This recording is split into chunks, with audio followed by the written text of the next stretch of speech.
suscribirlo, por ejemplo, de que en el Perú la agenda la ponga Carlos Burga, López Meneses, la expulsión de una bailarina, no sé qué cosa es, que ha sido expulsada del país, y que le dedican páginas enteras a los medios de comunicación. Es un estilo que se maneja hace mucho tiempo. Los programas de televisión nacional hacen una cobertura increíble cuando hay problemas más importantes, o importantes, porque eso no es importante realmente. Hay problemas importantes en el Perú, como por ejemplo, ¿qué hacemos para resolver la crisis que ya se empieza a sentir en el país?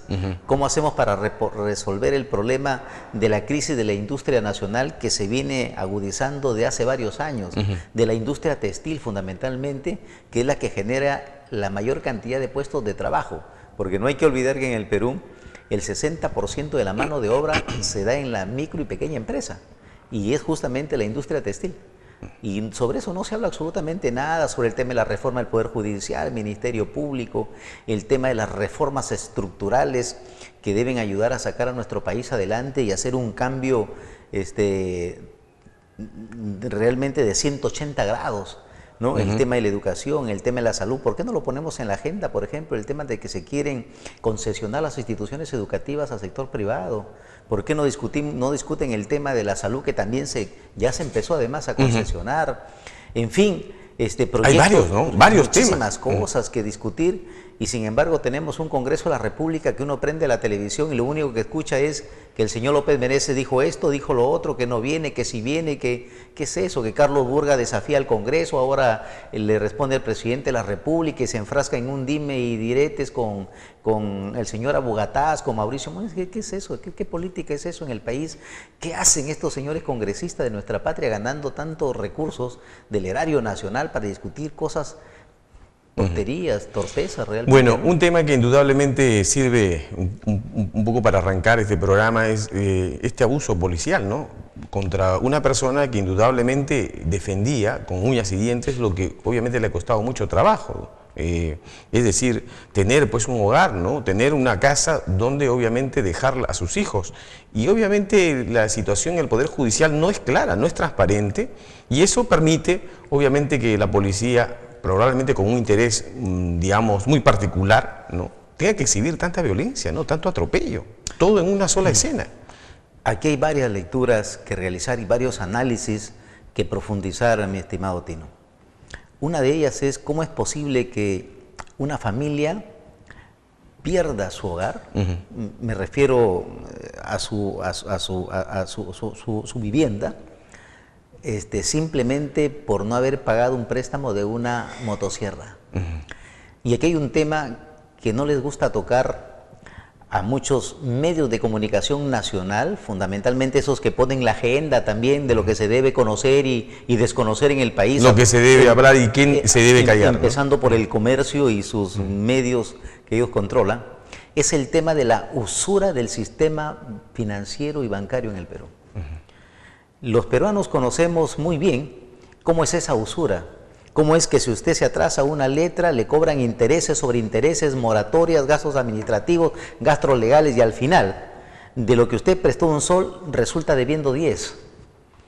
Hay una usura y hay un descontrol de parte del sistema financiero para absorber, para ¿qué te digo?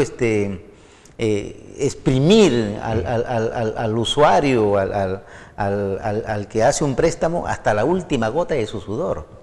Y sin embargo pagan intereses sumamente bajísimos, ¿no? Aquellas personas que están pensando en poner su dinero en el banco para que gane algún dinero, yo más bien le diría que lo inviertan en otras cosas, ¿no?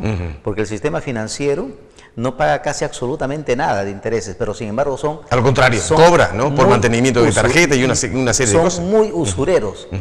Y no hay ningún control de parte del Banco Central de Reserva, de la Superintendencia de Banca y Seguro. Claro, como me pueden contestar hay algunos, claro, pero vivimos pues en un estado donde se privilegia, además la política económica lo señala, en un libre mercado. Y como hay libre mercado, los bancos pueden cobrar las tasas de interés y también pagar las que a ellos les conviene y las que dicta el mercado. Lo que no es cierto, porque el mercado, tal como los neoliberales criollos lo pintan, ¿no es cierto? Que es donde se pone en juego la libre competencia y que sale ganador siempre el ciudadano. Eso no es verdad, ¿no? En países tan débiles como el nuestro, donde los gobiernos miran, no intervienen, son muy débiles, no ponen reglas de juego claras, entonces se forman oligopolios. Hay un convenio casi implícito, no explícito, no dicho, entre el sistema financiero va a ponerse de acuerdo, de tal manera que se apoderan del mercado. Y por esa razón es que hacen lo que les da la gana. Es increíble de que por un préstamo para comprar una motosierra, esa familia haya perdido su vivienda. Y de inmediato sea vendida a un tercero. Sí, y en segundo lugar, también hay que señalar de que cuando se da una orden judicial, ¿no es cierto?, buena o mala, los ciudadanos efectivamente tenemos los mecanismos para poder presentar nuestras demandas, ¿no es cierto?, para rechazarlo, en fin, para presentar una serie de acciones que la ley nos apertura. Lo que pasa es que para los pobres no hay medidas cautelares, no hay amparo, no hay nada, ¿no? El problema es que el Poder Judicial en estos casos es sumamente ágil y rápido para los que tienen dinero. Para algunos casos. ¿No es cierto? Para los que manejan el poder económico, pero es sumamente lento, ¿no? Y muchas veces injusto cuando se trata de los sectores pobres del país, cuando de los sectores desfavorecidos de nuestro país. Entonces, lo que tratan es, entre comillas, aplicar la ley, pero no se dan cuenta de que la justicia está más allá de la ley. La justicia tiene que ver con el derecho humano, con los derechos humanos que son inherentes a los seres humanos. Y debe ser igual para todos, ¿no? Por supuesto. Y entonces se dan este tipo de resoluciones que conllevan a lo que hemos visto, ¿no? Es cierto que las personas que vivían en esa casa, que viven hasta ahora, se han defendido con uñas y dientes y han lanzado piedras, que no es correcto. También eso hay que admitir. Hay que rechazar. Pero toda esa acción negativa queda reducida ante la brutalidad. En efecto, esa es la segunda, el tercer análisis. La forma brutal de la policía, el uso excesivo de la fuerza, uno se da cuenta, sin ser un especialista en esas cosas, de que ahí no ha habido ningún tipo de estrategia de parte de la policía para el desalojo. Ninguna. Y un enfrentamiento totalmente desigual, ¿no? Por supuesto, desigual en número y desigual en armamento, ¿no es cierto? Pero no se nota ahí que no ha habido ninguna estrategia de operación para el desalojo. Nada de profesionalismo. Nada, el pretender subir con una escalera de frente mientras la gente está tirando piedras y no tiene ni pies ni cabeza. Y hay un uso excesivo de la fuerza y además hay una intención de hacer daño. Porque de frente a 4 o 5 metros de distancia le han metido, discúlpeme el término, un cartucho con perdigones y lo han matado al hombre, ¿no es cierto? Y encima, que estaba agonizando el hombre, han venido y lo han apaleado encima, viene el hijo a defender a su padre y le dan duro, viene la madre, la arrastran de los pelos, valientes policías realmente pegándole a un moribundo, pegándole a un hijo defendiendo a su padre y a una mujer indefensa. Ojalá tuvieran ese comportamiento valiente frente a la delincuencia que asalta, a vista y paciencia de la Policía Nacional. ¿Cómo ahí no ha salido el señor Urresti, no ha ido a Cajamarca y ha hecho su show mediático, ¿no es cierto? Tiene miedo. El fin de semana salió a decir, pido disculpas a la familia, pero no sé cuándo voy a ir, en todo caso no quiero que me reciban mal, ¿no? Desde aquí voy a pedir una investigación al Poder Judicial, porque esta es responsabilidad del Poder Judicial, pero no reconocen de cierta manera que los efectivos policiales deberían ser sancionados inmediatamente, ¿no? Ahora, eso tiene antecedentes. Mira, esta es la otra lectura que hay que hacer. Hay que hacerle varias lecturas y varios análisis. La policía se siente con impunidad para actuar de esa manera, para actuar con esa violencia, para actuar con esa agresividad, con esa actitud criminal frente a ciudadanos indefensos. Justamente porque hay una serie de normas, y la última es la que dio Ollantumala, creo que es la 30.151, donde los efectivos policiales que cometen delitos como el que hemos visto, no pueden ser sancionados, ¿no es cierto?, porque están haciendo uso de las armas de ley en cumplimiento de sus funciones. De tal manera que ese es el argumento de por qué el juez no le ha dado prisión preventiva y lo ha dejado libre, ¿no? Ahora que salgan a rasgarse las vestiduras, comenzando por el presidente de la República y decir que eso está mal, ¿no? Pero están las leyes, pues. O sea, no se puede ser tan hipócrita, ¿no es cierto?, de pedir como solamente para que tenga un impacto mediático ante la población y decir, eso está mal, se ha cometido un abuso. Debe ir a la cárcel, ¿no? Cuando hay normas que ellos mismos han emitido, donde efectivamente le dan total libertad para que el policía pueda hacer uso de las armas, entre comillas, en el uso legítimo de la defensa del ciudadano y en el ejercicio de sus funciones. Y por eso, ese es el argumento. El Poder Judicial puede decir cualquier cosa y el señor Urresti de igual manera, pero el juez se ha acogido justamente de ese artículo y de esa ley, y además de otras normas, decreto supremo, decreto leyes que vienen desde atrás y que no se han derogado, desde Alan García y de mucho más atrás, que no se han derogado, y que el juez pues ha hecho simplemente cumplir la ley, ¿no es cierto? Nada más. Entonces quieren aparentar de que efectivamente hay un uso excesivo de la fuerza, pero no, ellos son los responsables de eso, de tal manera que lo que quiero que quede claro aquí es que esto es resultado de un conjunto de normas orientadas a la impunidad de las fuerzas policiales y también de las militares. Y que alientan la brutalidad, en este caso de las fuerzas policiales. Que alientan la brutalidad, que alientan el no respeto a los derechos humanos, el derecho elemental a la vida, que le han quitado a este pobre hombre, a este trabajador humilde, a este carpintero, creo que mecánico, de 54 años de edad, y que ha dejado en la orfandad una familia y que ha generado indignación en Cajamarca, y creo que además debe generar indignación en todo el país. Aquellos que luchamos permanentemente por el respeto a los derechos humanos, por la defensa de los más débiles y de los pobres, que siempre son la última rueda del coche en y en todos los gobiernos, nos debe indignar la actitud de una fuerza policial que debería resguardar la vida, debería defender la vida. Lamentablemente, esto no ha sucedido como hemos observado todos los peruanos, y ojalá, siempre hay que guardar un mínimo de esperanza de que se sancione ejemplarmente. Qué peligroso es tener una policía totalmente desacreditada, ¿no?, frente a la población. Sí, efectivamente. La falta de confianza es peligrosísimo, ¿no? En este momento donde el tema central es la inseguridad. Yo no creo que haya un porcentaje importante del pueblo peruano que se sienta seguro con esta policía. Hace 40 o 50 años atrás, los ciudadanos se sentían seguros cuando tenían un policía al lado. Ahora sienten miedo cuando hay un policía al lado, ¿no? De manera de que esto que los peruanos hemos visto en días pasados, lo que hace es afirmar una vez más esa desconfianza del ciudadano en el policía y generar indignación, rechazo y respeto. Lo que tú sugieres es cambio de ciertas normas que protegen este exceso. Yo creo que deberían derogarse esas normas porque esas normas alientan la perversidad, eso sería un punto. El uso abusivo. Y el otro sería una reforma policial, totalmente, ¿no?, como la ejecutada, por ejemplo, en Colombia, donde se despidió a miles de policías, ¿no?, eso corruptos. Lo hemos venido señalando hace tiempo. Hay la necesidad de una reforma estructural de la Policía Nacional. No puede ser posible de que en los últimos meses y en los últimos años existan policías que comandan bandas, existan policías que alquilan sus armas de reglamento para asaltar, existan policías que forman parte de mafias y son los que les pasan la voz a Ahora se habla de narcopolicías. Narcopolicías, ¿no es cierto? Es decir, ¿por qué sucede esto? Porque los filtros, para que cuando se hacen las convocatorias, para los ciudadanos que quieren formar parte del cuerpo policial, estos no funcionan, no hay filtros, ¿no es cierto? Y no hay una formación adecuada del policía.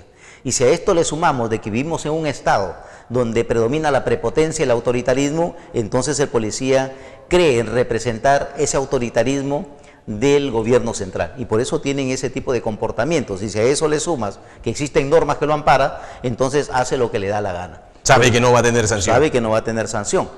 Y además la experiencia lo dicta, o sea, ni siquiera se necesita ser un sibarita y un sabiondo para darse cuenta en qué va a terminar esto si es que no hay un cambio radical.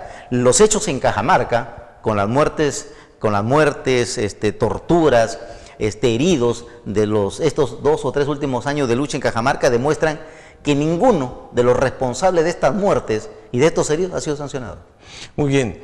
Un segundo tema que me provoca un poco tocar contigo es el hecho de que el fin de semana un medio muy importante a nivel nacional haya sacado información respecto a otra mafia que está operando, pero a nivel nacional, que es el que obviamente lidera, entre los tantos otros personajes, el señor Orellana, ¿no? Orellana Rengifo, está obviamente vinculado a Martín Belaúnde Locio, operador político de César Álvarez, que ya sabemos está en la cárcel, y de algún modo representante de una empresa española, Ortiz y Antalsis, que obviamente tuvieron la responsabilidad de ejecutar obras, unas sí, unas no, como el caso de la obra de saneamiento, Consorcio Chiclayo, y que también estaba con, digamos, la responsabilidad de hacer el polideportivo Elías Aguirre. Ha salido Mauricio Mulder a decir, en realidad Ollantumala demuestra una vez más que está operando también bajo los efectos de esta corrupción, este mal endémico que opera en este país, ya no a nivel regional ni provincial, estamos hablando de, digamos, la cúpula, ¿no?, del gobierno nacionalista. Sí, efectivamente, y es lamentable realmente lo que se viene descubriendo, y que ojalá se siga el hilo para llegar a la madeja, de tal manera que se tenga que sanear realmente el país. Pero bueno, los apristas son muy buenos también para sacar hacer una serie de deducciones en relación a este gobierno, pero se oponen ferozmente a la investigación del gobierno anterior. Como que si quisieran embarrar a todo el mundo, que todos son corruptos, pero en realidad claro, Ollantumala está en la cornisa. No te olvides que tiene vínculo definitivamente con Martín Belaúnde Locio, y conoce perfectamente el accionar de este señor. Y debería investigarse a profundidad.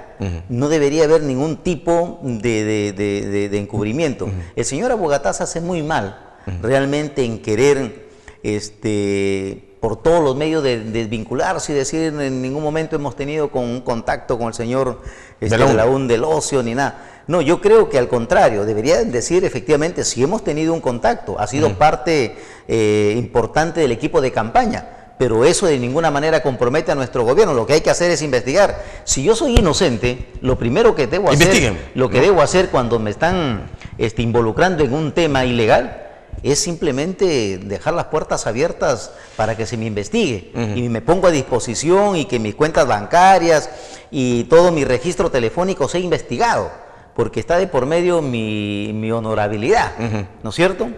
¿Por qué Alan García se opone tanto que lo investigue y presenta tanto habeas corpus, acciones de amparo? ¿Es porque es transparente o porque está tratando de encubrir algo? De manera de que lo que pueda venir del aprismo a mí no me sorprende realmente, ¿no? Lo que está tratando es de desviar la atención hacia un tema que hay que investigar, porque se nota que hay lazos evidentes entre el gobierno y lo que era el tema del señor Belaúnde, pero no hay que dejar de lado también las investigaciones del gobierno anterior, ¿no es cierto? Ya se empiezan a descubrir, por ejemplo, aquí en Lambayeque, cuáles han sido los nexos entre las empresas, ¿no? Que operaban en Lambayeque y que tenían licitaciones de empresas que están ligadas a un congresista que nosotros sabemos quién es. Y hay que decirlo, son los hermanos del congresista Javier Velázquez, ¿no es cierto? Y entonces están tratando de desviar la atención para que no se investigue. Yo creo de que en estos momentos en que empiezan a saltar una serie de putrefacciones a lo largo y ancho del país que involucran a políticos que tienen una presencia importante a nivel nacional, deberíamos hacer un seguimiento permanente y que se investigue a fondo. Ojalá que los fiscales no les tiemble la mano. Me gustaría que no sea el fiscal de la nación, que sea porque tiene un vínculo familiar con este caso. No, y además ha demostrado hasta ahora incapacidad para investigar y además una tendencia al encubrimiento. Está haciendo un montón de enredos para que no se investigue, por ejemplo, a César Álvarez sobre el tema del enriquecimiento ilícito, señalando de que como ya se le está investigando sobre el lavado de activos, que ya no hay que investigar aquí, y la procuradora Príncipe Trujillo lo ha denunciado.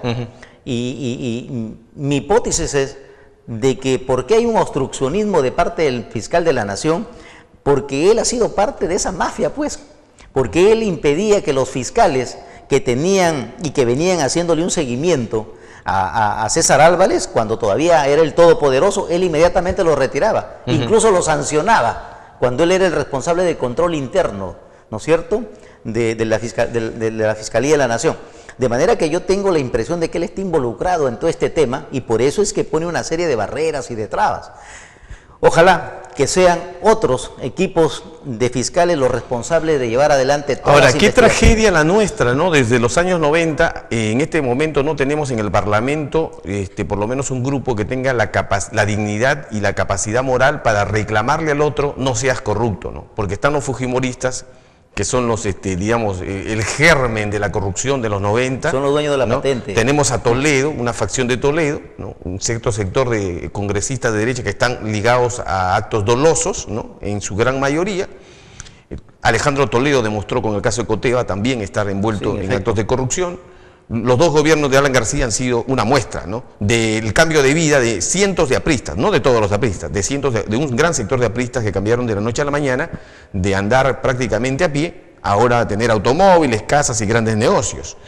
Y ahora nos corresponde, obviamente, hacer una vigilancia a Ollanta Humala, y pasa más de lo mismo, ¿no? No hay un sector de la política o de políticos en nuestro país que tenga la capacidad, ¿no?, moral de decir: oiga usted, ¿no? Necesitamos una investigación. ¿Cuánto se extraña, ¿no?, a la izquierda de los 80? Hay un equipito pequeño en el Congreso que es Acción Popular Frente Amplio, que viene haciendo denuncias, es un seguimiento. El problema, ¿sabes cuál es, Tino? De que no tienen repercusión en los medios de comunicación. Si uno se sienta a mirar radioprogramas del Perú, se va a dar cuenta de que todos los invitados que tiene son apristas y fujimoristas. Pero nunca invitan, o de 100 a uno, ¿no?, que no es nada para decir que son demócratas, invitan a uno de Acción Popular o del Frente Amplio. No los invitan. Y si los invitan, esa invitación se queda ahí y no se hace eco. Los otros medios de comunicación no hacen eco de esa entrevista. Entonces hay un encubrimiento también, y hay una desinformación de los grandes medios de comunicación. Por eso que contigo conversábamos hace algunos meses atrás, cuando decíamos de que el comercio que haya acaparado el 70 y tantos % de los medios de comunicación escrito, y que tenga en su poder varios canales de televisión, es perjudicial para la democracia del Perú, porque no hay una información veraz, objetiva.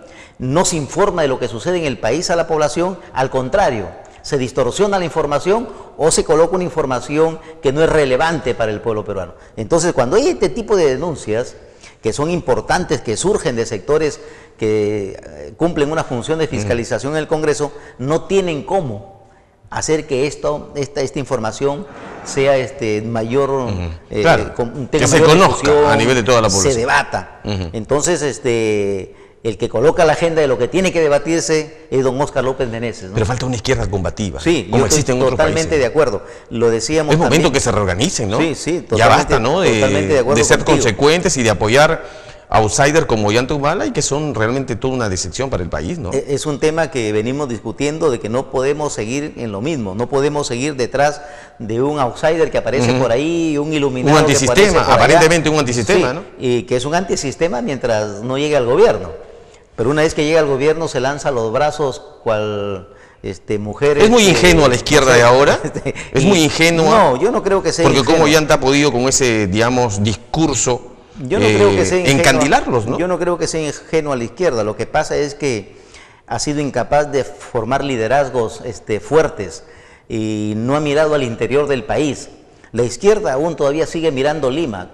La izquierda cuestiona mucho a los partidos de derecha, centralistas, pero no se ha hecho una introspección.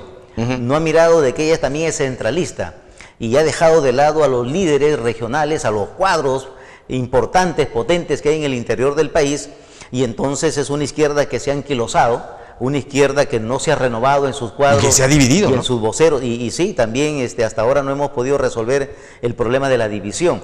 Y el caso más palpable y reciente es el caso de la elección de Susana Villarán, ¿no? Donde debió ser un esfuerzo supremo para unirse y salir adelante. Lamentablemente eso no ha sucedido por múltiples razones que podríamos conversar en otro momento. Pero el Perú requiere una izquierda moderna, una izquierda con propuestas, una izquierda que se haya autoexorcizado, ¿no es cierto? Una izquierda que le muestre a la población de que no es anticapitalista, radical, que no es antiempresaria y que es una izquierda que, si bien es cierto, defiende los derechos ciudadanos y los derechos humanos, la soberanía y la justicia social, es una izquierda moderna, es una izquierda que cree en la inversión privada, que cree en el capital. Como en el caso de Ecuador, en el caso de Bolivia, en el caso de Brasil. Por supuesto, que es una izquierda que sí cree que es imposible de que el Perú se aísle de la globalización, pero que puede incorporarse en esa globalización respetando los derechos de los ciudadanos y buscando el bienestar de todos. Muy bien, profesor, muchas gracias. Tenemos otro invitado, lamentablemente, pero vamos a tener oportunidad de continuar conversando de esto y otros temas, porque hay muchos, en verdad. Y creo que una ventaja que tienen los medios de comunicación al interior del país es que podemos tocar estos temas, independientemente de lo que pueda tener como agenda un grupo de periodistas, ¿no? Y decir, esto se toca a nivel país y esto no. Esto debe escuchar la población, esto no debe, ¿no? Me parece antidemocrático. Es muy importante que en el interior del país existan canales como este y otros más que existen que contribuyen a generar corriente de opinión. Mira, yo he estado 5 años en Lima como dirigente nacional del SUTE y solamente he tenido 3 o 4 oportunidades de entrevistas en los canales de alcance nacional. Sin embargo, en el interior del país uno tiene mucho mayores posibilidades. Lamentablemente hay un centralismo también en los medios de comunicación muy terrible, ¿no? Bueno, y es importante que también los políticos empiecen a buscar los medios, no que se dejen de que ellos se crean estrellas y que tenga uno que buscarlos. Yo te agradezco mucho tu predisposición semana a semana durante el tiempo que nos hemos reconocido como amigos aquí en los medios de comunicación, y que estés constantemente, ¿no?, batallando por tus ideas y que las expongas. Yo sé que la gente no va a pensar igual que tú, no somos siameses para pensar lo mismo, pero este tipo de, digamos, reflexión ayuda mucho, ¿no?, para ubicarnos mejor. No, además es bueno que exista diversidad de pensamientos, porque eso enriquece. Cantinflas tenía una frase hermosísima que decía de que el día que todos los seres humanos piensen igual será el fin de la humanidad. De manera de que la diversidad enriquece, y yo también te agradezco muchísimo, Tino, siempre esta oportunidad de poder conversar de temas que son picantes y que efectivamente seguramente a alguna gente no le gusta. Hoy no ganó el tiempo, pero la próxima semana estaremos más libres, obviamente, para tocar los temas que han quedado pendientes. Perfecto. Gracias, Jorge, una vez más. Vamos a pausa y volvemos con nuestro siguiente invitado.